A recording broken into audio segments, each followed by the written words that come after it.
Hi there. Today, we're going to learn how to create a staging site on a subdomain. A staging site acts as a perfect testing ground, allowing you to make changes without affecting your live site. Let's get started. First, log into your web hosting control panel. Go to the subdomain section, input your subdomain name, and click the Create button. Scroll to the list of current subdomains, find your new subdomain, and copy its name and directory. Ensure the directory folder is empty before proceeding. Next, log into your WordPress dashboard.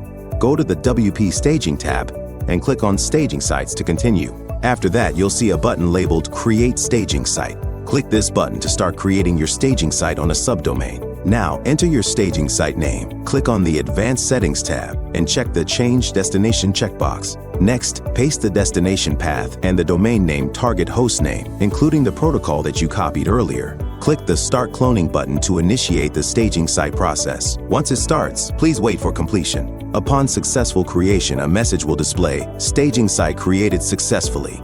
Then click the Close button to proceed. Now, in the Your Staging Site section, you'll find your newly created staging site. Click on Actions to perform any operation like opening, updating, resetting, deleting, etc. If you like this video, please like, share, and subscribe for more awesome content.